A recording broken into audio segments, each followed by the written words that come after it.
Phrases versus clauses. Are phrases and clauses same or different? Well, this is a commonly asked question by English language learners. If you are having the same question, I suggest you to stay connected till the end of this lesson. I'm going to explain it further. Let's get started.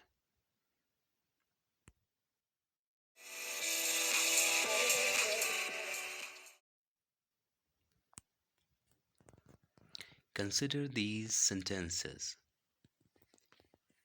The cat is sleeping under the table. Someone is hiding behind the door. We enjoyed boating in the river.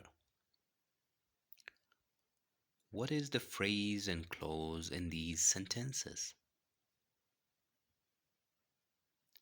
I know it's too early for you to decide or to identify the clause and phrase in the given sentences. So let me help you by solving the first sentence. The cat is sleeping under the table.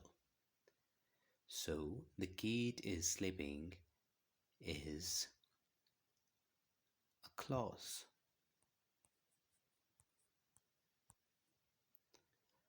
Under the table is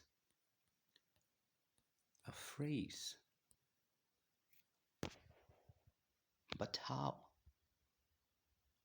Let's answer this question by explaining a few more examples. What is a phrase? A phrase is a group of related words that does not contain a subject and a verb.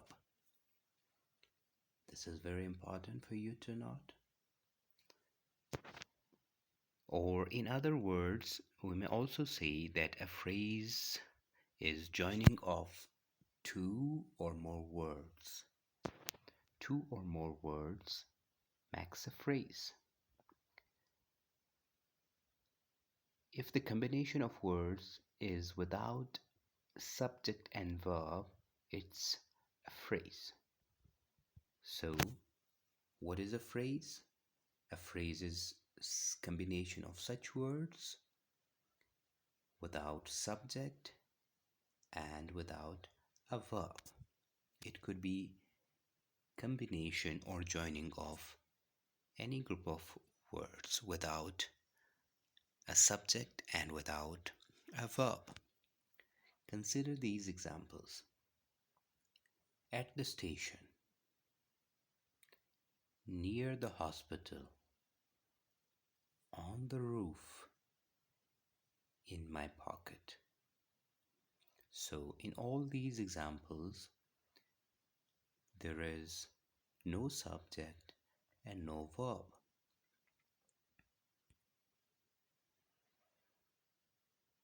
Explanation. A phrase cannot stand alone is a sentence because alone it is senseless and meaningless. Examples. In the street.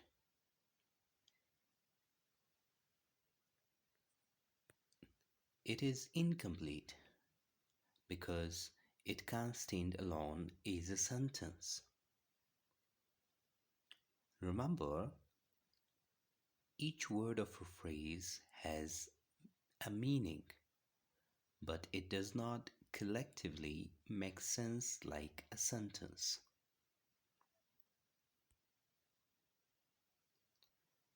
Type of phrases.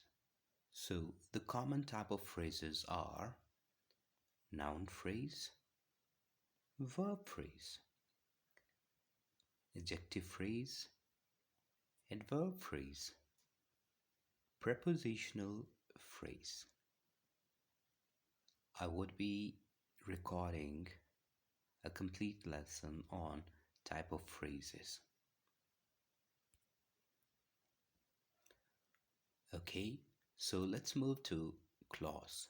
What is a clause? A clause is a subject as well as a verb. It can stand alone as a complete sentence because it gives complete meaning. I danced in the party. I danced is a clause. In the party is a phrase. But how? As we have discussed early, that a clause needs a subject as well as a verb. So in this sentence, I danced, I is the subject and danced is the verb. So we may consider it as a clause. Whereas in the party, it's a phrase because there is no subject and no verb in it. Similarly, the next example, we enjoyed our last trip. We enjoyed is a clause. How? Because there is a subject, we, and there is a verb, enjoyed. Whereas our last trip is a phrase because there is no subject and no verb. The third example, they watched their favorite movie. They watched is a clause.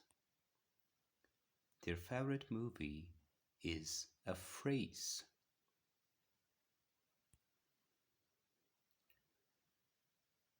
Types of clauses.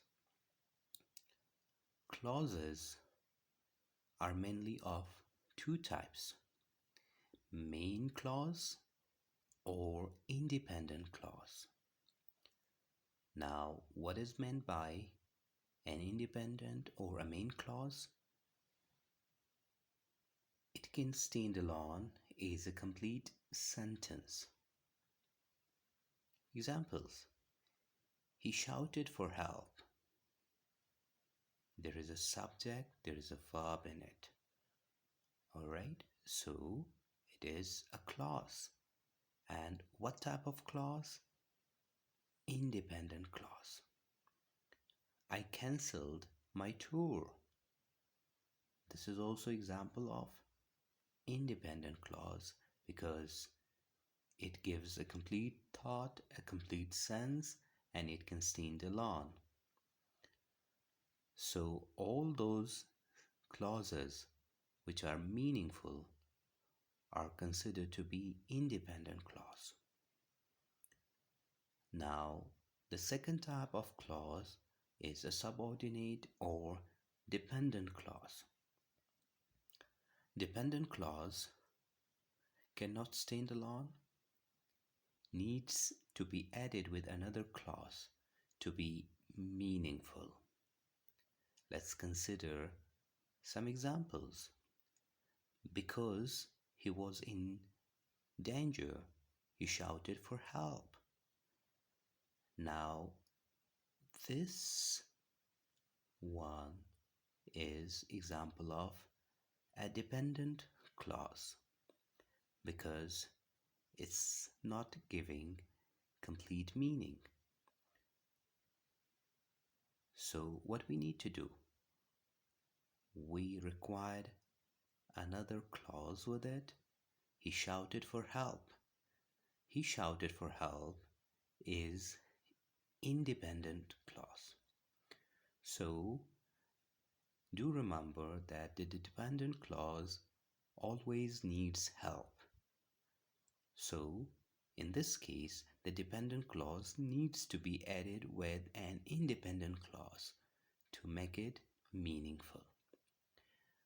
We can write it in a reverse order as well.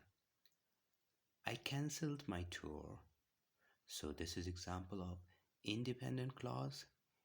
Is my grandfather passed away. So this is example of a dependent clause. The dependent clause always relies on the independent clause to make its meaning complete. We can also write it in a reverse order. That means we can put the dependent clause in the beginning and the independent clause in the end. So in this case, if we put the dependent clause in the beginning, we need a comma to connect it with the independent clause. For example, is my grandfather passed away? So we need a comma then. I cancelled my tour. So that's all about phrases and clauses. I hope this brief lesson might have helped you understand the differences between phrases and clauses. So that's all. Bye for now.